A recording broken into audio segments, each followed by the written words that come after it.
लीजिए दोस्तों, आप लोगों के लिए मोस्ट इम्पोर्टेंट क्वेश्चन लेकर आ चुका हूं मैं, जो आपके 7 नंबर पक्के करके जाएगा।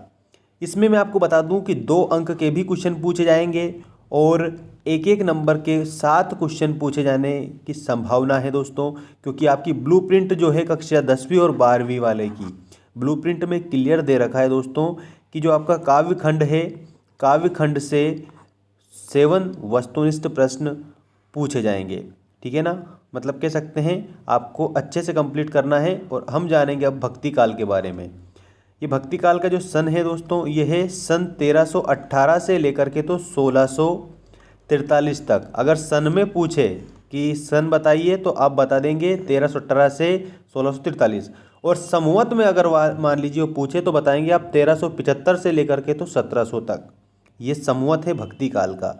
और जो भक्ति काल के जो क्वेश्चन बनने वाले हैं उसके हम डिस्कस करेंगे और अच्छे से आपको याद रखना है सारे क्वेश्चनों को। देखिए, पहला क्वेश्चन है, भक्ति काल को हिंदी साहित्य का स्वर्ण युग क्यों कहा जाता है। एक ऑब्जेक्टिव टाइप प्रश्न यहाँ पर इस प्रकार से बन रहा है कि हिंदी साहित्य का स्वर्ण युग किसे कहा जाता है, तो भक्ति काल को हिंदी साहित्य का स्वर्ण युग कहा जाता है। और ये क्वेश्चन आपको याद रखना है कि अगर आपके परीक्षा में प्रश्न आया कि भक्ति काल को हिंदी साहित्य का स्वर्ण काल या स्वर्ण युग क्यों कहा जाता है, तो आपको ये लिखना है। देखिए, भक्ति काल की कविताओं में जगत नियंता, मतलब कि जो ईश्वर है उनको जगत नियंता बोला जाता है। जगत नियंता, जीवन और मानवता के स्वर गूंजने लगे थे। अगर मान लीजिए हमारे मन में किसी के प्रति दया का भाव है, ठीक है, हम उसकी सहायता करने के लिए तत्पर हैं, तो वो मानवता है। तो इस काल में, मतलब भक्ति काल में, मानवता के स्वर भी गूंजने लगे तथा उत्कृष्ट साहित्य लेखन, ठीक, उत्कृष्ट साहित्य लेखन में बहुत सारे ऐसे कवि हुए हैं जिन्होंने बहुत ही अच्छी रचनाएं लिखी है, इसलिए हम कह सकते हैं उत्कृष्ट साहित्य लेखन, और वो भी किस में, हिंदी में। ठीक है, तो कह सकते हैं कि उत्कृष्ट साहित्य लेखन, समाज सुधार, सामाजिक समरसता, मतलब कह सकते हैं भाईचारे का भाव, ठीक है ना, उसको अपन सामाजिक समरसता बोलते हैं, आदि के कारण ही भक्ति काल को हिंदी साहित्य का स्वर्ण युग कहा जाता है। तो ये आंसर ऐसा कैसा ही आप अच्छे से कंप्लीट कर देंगे। ठीक है, अब नेक्स्ट क्वेश्चन की हम बात करते हैं। नेक्स्ट क्वेश्चन ये है दोस्तों, भक्ति काल के प्रमुख कवि और उनकी रचनाओं के नाम लिखिए। मैं आपके पूरे नंबर कंप्लीट करवा दूंगा, इसमें से भक्ति काल से जितने भी क्वेश्चन पूछे जाएंगे सारे। चलिए देखिए, भक्ति काल के प्रमुख कवि तथा उनकी रचनाओं के नाम लिखिए। तो इसमें आपको इस प्रकार से उत्तर नोट करना है। भक्ति काल के प्रमुख कवि एवं उनकी रचनाएं इस प्रकार है, एक तरफ आप लिखेंगे कवि और एक तरफ आप लिखेंगे उनकी रचनाएं। फर्स्ट में आप लिखेंगे तुलसीदास। तुलसीदास जी की रचना है दोस्तों रामचरितमानस, कवितावली, गीतावली, दोहावली, जानकी मंगल, पार्वती मंगल, बरवे रामायण आदि। लेकिन हमने आपको यहाँ पर मुख्य जो रचना है उनकी रामचरितमानस वही लिखाई है। रामचरितमानस किस भाषा में है, तो आपको याद रखना है रामचरितमानस अवधी भाषा में है। ठीक है, इसके बाद में अगली रचना आप लिखेंगे सूरदास। सूरदास की जो रचना लिखेंगे वो है दोस्तों सूरसागर रचना है आपकी अगली, ठीक, और कवि हैं आपके सूरदास जी। सूरदास जी के बाद में कवि आप लिखेंगे भक्ति काल के कबीरदास जी, और कबीरदास जी की जो रचना ग्रंथ है वो रचना ग्रंथ है दोस्तों बीजक। ठीक, अब यहाँ पर एक बात मैं आपको बता दूं कि वो प्रश्न इस प्रकार से भी 1 नंबर के ऑब्जेक्टिव टाइप प्रश्न पूछ सकते हैं कि रामचरितमानस किसकी कृति है, तो आप बताएंगे तुलसीदास की है। सूरसागर किसकी कृति है, तो आप बताएंगे सूरदास की है। और बीजक किसका ग्रंथ है, तो आप बताएंगे कबीरदास का है। इस प्रकार से भी 1 नंबर में प्रश्न पूछ लेंगे, तो आपको कंफ्यूज नहीं होना है, पूरा आंसर करके आना है और अच्छे से लिखना है। और अगर उन्होंने डायरेक्टली इसी प्रकार से पूछ लिया कि भक्ति काल के प्रमुख कवि और उनकी रचनाओं के नाम लिखिए, तो आप इसी प्रकार से लिखेंगे जिस प्रकार से मैं आपको बता रहा हूँ। ठीक है, चलिए बात करते हैं अगले कवि और उनकी रचना के बारे में। अगले कवि जो हैं दोस्तों इसके हैं मलिक मोहम्मद जायसी। ठीक, मलिक मोहम्मद जो जायसी है दोस्तों, इनका जो रचना ग्रंथ है वो है पद्मावत। तो ये भी भक्ति काल के प्रमुख कवि हैं। अब यहाँ पर एक बात सामने आ रही है, जो तुलसीदास जी है ना दोस्तों, ये तो सगुण भक्ति धारा के कवि हैं, याद रखना। किसके, सगुण भक्ति धारा के। अब जो सगुण भक्ति धारा कवि हैं और ये जो सूरदास जी दे रखे हैं ना, ये जो सूरदास जी हैं दोस्तों, ये भी हम कह सकते हैं कि एक प्रकार से सूरदास जी भी हमारे क्या हैं, ये भी सगुण भक्ति धारा के कवि हैं। ठीक है, ये दोनों सगुण भक्ति धारा के कवि हैं। अब जो शाखाएँ हैं, तुलसीदास जी राम मार्ग की शाखा के कवि हैं। ठीक, यहाँ पर लिख लेना, लिखते जाना सारे। राम मार्ग की शाखा के कवि हैं तुलसीदास जी। और सूरदास जी हैं ये कृष्ण मार्ग की शाखा के कवि हैं। कृष्ण मार्ग की शाखा के एक कवि का नाम बताइए, तो आप बता देंगे सूरदास जी। ठीक है, मीराबाई भी है, रैदास भी है, ये भी याद रखना। राम मार्ग की शाखा के आप क्या लिखेंगे, तुलसीदास जी, और कृष्ण मार्गी के लिखेंगे सूरदास जी।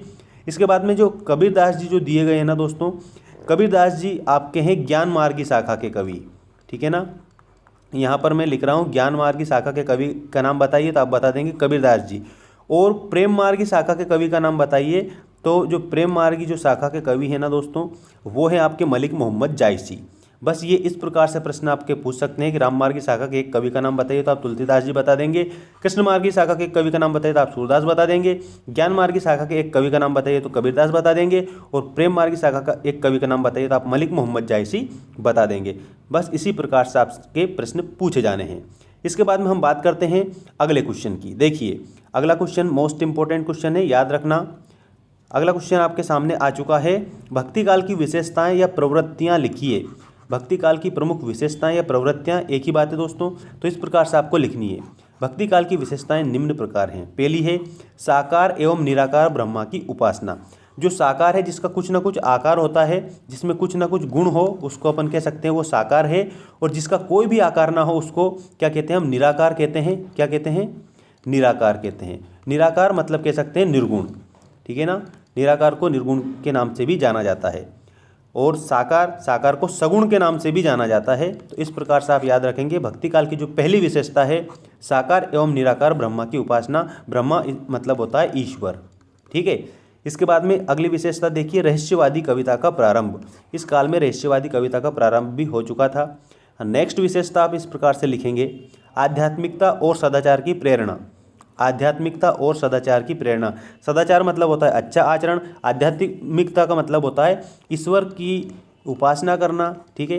ये एक प्रकार से आध्यात्मिकता की श्रेणी में आता है। तो आध्यात्मिकता और सदाचार की प्रेरणा ये भक्ति काल की विशेषता है। इसके बाद में नेक्स्ट विशेषता है लोक कल्याण। लोक कल्याण, लोक मतलब कह सकते हैं कि ये जगत, ठीक है। लोक मतलब क्या होता है, जगत होता है, ये हमारा पूरा समाज होता है, इसको अपन लोक कहते हैं। तो इसके कल्याण, कल्याण मतलब भलाई। तो लोक कल्याण की जो भावना है वो इस काल में काफ़ी प्रचुर मात्रा में पाई जाती है। तो लोक कल्याण के पथ पर काव्य का चरमोत्कर्ष पाया गया है। इसके बाद में अगली विशेषता आप लिखेंगे, समस्त काव्य शैलियों का प्रयोग। जो काव्य जो शैलियाँ हैं दोस्तों, उन सभी काव्य शैलियों का भी इन्होंने प्रयोग किया है। काव्य क्या है, तो याद रखना, रसात्मकम वाक्यम काव्यम। रसयुक्त वाक्य जो होता है वो काव्य है। और जो काव्य लिखने का जो ढंग होता है, तरीका होता है, उसको अपन शैलियाँ बोलते हैं। तो भक्ति काल में समस्त काव्य शैलियों का प्रयोग किया गया है। इसके बाद में आखिरी लास्ट विशेषता प्रकृति सापेक्ष वर्णन, मतलब कि प्रकृति के बारे में भी इन्होंने वर्णन किया है अपनी रचनाओं में, अपनी कविताओं में। तो ये आपकी भक्ति काल की जो विशेषताएं, ये भक्ति काल की विशेषताएं कंप्लीट होती है। और ये कक्षा 9वीं से लेकर के तो 12वीं तक सभी विद्यार्थियों के लिए मोस्ट इंपॉर्टेंट टॉपिक है और परीक्षा में डेफिनेटली हर बार पूछा जाने वाला टॉपिक है। मिलते हैं दोस्तों नेक्स्ट वीडियो में। चैनल को अगर आपने सब्सक्राइब नहीं किया है, इसी प्रकार की लेटेस्ट आपको अपडेट चाहिए, तो प्लीज़ चैनल को सब्सक्राइब करना और अपने उन दोस्तों के साथ भी शेयर करना जो क्लास 9th में पढ़ते हैं या फिर क्लास 9th 10th 11th या 12th किसी भी क्लास में पढ़ते हैं, ठीक है। मिलते हैं नेक्स्ट वीडियो में, धन्यवाद।